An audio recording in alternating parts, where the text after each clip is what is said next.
आप्पा आता का नाही पुढलं ऐकायला मी लय उतावळा झालोय बघा. आता तुम्ही सांगताच एवढ्या सुंदर पद्धतीने ना की तुमची स्टाईल म्हणजे एकदम न्यारी बर. काय सांगताय, काय रंगावताय, काय बोलताय, एकच नंबर. अरे यार गप गप, सांगतो तुला पुढलं. उगी मला झाडावर चढू नकोस. आता चल तुला दाखवतो ही रणरागिनी युद्धात कशी गनिमाला फाडती ते. म्हणजे थेट गनिमावर हल्ला चढवला का काय? आणि मग काय, मोगल मर्दिनी म्हणतात, मोगल मर्दिनी. वाईट वृत्तीचा जागीच नायनाट करणारी, अन्यायाला वाचा फोडणारी, स्त्री शक्तीची आग म्हणजे ही ताराबाई. पर दुःख एकच वाटतं शिरप्या, आज या देशात काय चाललंय? स्त्री शक्तीचं जागर लांबच, इथं स्त्रीच आजकाल सुरक्षित नाही र. म्हणजे आप्पा असं कशावरून म्हणताय? अरे कोलकात्याचं प्रकरण विसरला होय रे तू? नाही आप्पा तसं नाही, पर कोलकाता तर लांब आहे की आपल्यापासून. अरे पण बोबदेव घाट तर लांब नाही ना, बदलापूर तर लांब नाही ना. नाही म्हणता कधी आपल्या अंगणात हे हैवान येऊन आपल्या पोरी भोवती वंगाळ काम करतील सांगता येत नाही. आणि म्हणूनच इथल्या प्रत्येक घराघरात जिजाऊ, प्रत्येक घराघरात ताराबाई घडल्या पाहिजे. वय आप्पा हे एकदम बरोबर बोललात तुम्ही. अरे राजाराम महाराज जिंजीला गेल्यावर ताराबाईंनी कारभार हातात घेतल्यानंतर त्या पेटून उठल्यात. महाराजांच्या मागावर असलेल्या त्या मुकरब खानाच्या सैन्यावर तारावने जातीने हल्ला चढवून मोठ्या प्रमाणात गनिम कापला. आणि एकदा राजाराम महाराज जिंजीला पोहोचल्यावर त्यांच्या मागोमाग निघाल्या किती आपण जिंजीला. आणि तारा राणी पण गेल्यात होय? ते कसं गेलत म्हणायचं? अरे तारा राणीनं जिंजी गाठणं सोपं नव्हतंच.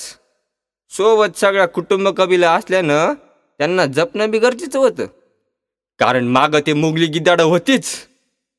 अरे राजवस्त्र घालणारी ती राणी येळ प्रसंगी यश बदलून साधं सुधं लुगडं घालून जिंजीला जायला निघाली. माग त्या बुचक्या मुकरब खानचा धोका होताच की. मुकरब खान आप्पा म्हणजे ह्योच नाव होतो ज्यानं आपल्या शंभू राजासनी पकडून दिलं. आणि आता तुम्ही म्हटल्याप्रमाणे ह्यो तर तारा राणीच्या बी माग लागलं की हो. वय यस्ते बियन मुकरब खान, पण त्याचा बंदोबस्त केला की आपल्या संताजी धनाजींनी. त्याचा सुगावा लागताच या दोघांनी त्याला असला तुडवला की ती मेलं की 4-5 दिवसात.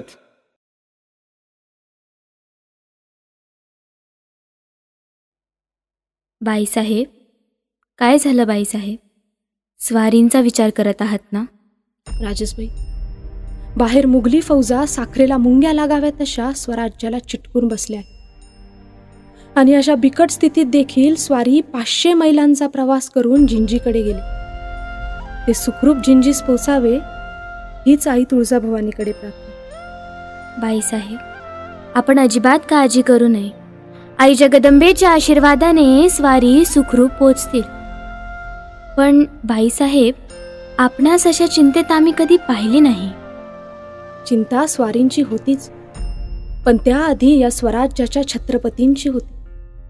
पण बाईसाहेब, एक बोलू, या स्वराज्याच्या महाराणींना असा चिंतेचा भाव बरा नाही. राजसबाई, आम्ही महाराणी जरूर आहोत, पण या स्वराज्याच्या आगीच्या फुपाट्यातला हळवा कोपरा म्हणजे राजेंची अर्धांगिनी असल्याचं. त्यामुळेच कदाचित. परंतु आम्ही सर्वप्रथम छत्रपती शिवरायांच्या स्नुषा आणि सरसेनापती हंबीरराव मोहितेंची लेक आहोत. ज्या हाताने चिंता आणि काळजी वाहता येते त्याच हातात तलवार घेऊन वाकड्या नजरेने बघणाऱ्यांची गर्दन ही मारता येते. या बांगड्या भरल्या हातांना आपल्या जिजाऊ आऊसाहेबांनीच बळ दिले. राजसबाई, अहो काय, कुठे हरवलात? विचार करते की एका स्त्रीचे किती रूप असतील. म्हणजे हातात तलवार घेतली की रणरागिणी, सदरेवर असली की मुत्सद्दी, स्वयंपाक खाण्यात सुगरण, मग स्वारींजवळ असली की अर्धांगिनी.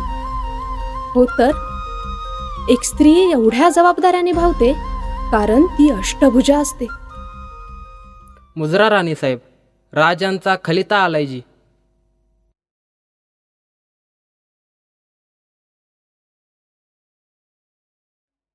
बाईसाहेब, काय खबर आहे राजियांची? राजे सुखरूप आहेत. पण कृष्णा नदीला पूर आले असल्याने त्यांना नदी पार करून जाणे जोखमीचे आहे. मुजरा राणीसाहेब, आणखी एक वाईट खबर आहे. तो मुकरब खान राजांच्या मागावर निघाला आहे. आई जगदंबे, पूर ओसरला नाही तर राजे मुकरब खानाच्या तावडीत सापडतील. नाही पंतामात्य, आम्ही असे हरगीज होऊ देणार नाही. आपणास लवकरच काहीतरी करायला हवे राणीसाहेब.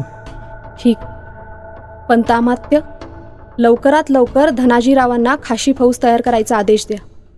आम्ही स्वतः जातीने त्या मुकरब खानाला अडवू. पण राणीसाहेब, आपण जातीने उतरणार? आपणास काही झाले तर आम्ही राजांना काय उत्तर द्यायचे? अमात्य, स्वराज्याचे छत्रपती तिथे अडकलेले असताना त्यांचे सुरक्षित बाहेर पडणे यावेळी महत्वाचे आहे. आणि त्यासाठी आमचा जीव गेला तरी बेहत्तर. आम्ही ही शमशेर कमरेला शोभेसाठी नाही बाळगत. धरणात पाण्याचा बांध किती वेळ अडवून धरायचा याला ही मर्यादा असते. हे त्या औरंग्याला कळायला हवे.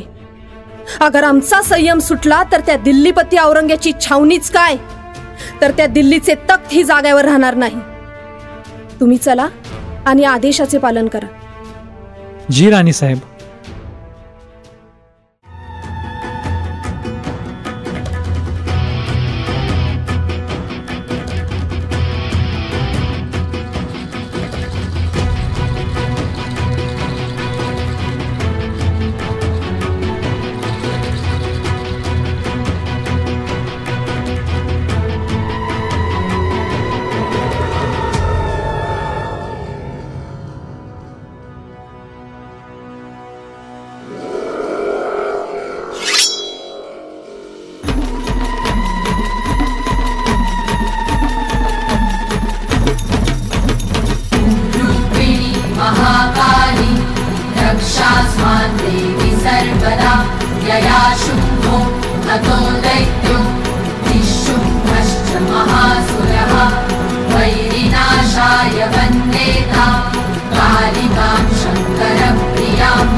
राणीसाहेब, या मुकरब खानाची खाशी एक तुकडी आपण खस्त केली, पण ती आता आपल्या पाठीमागे येईल.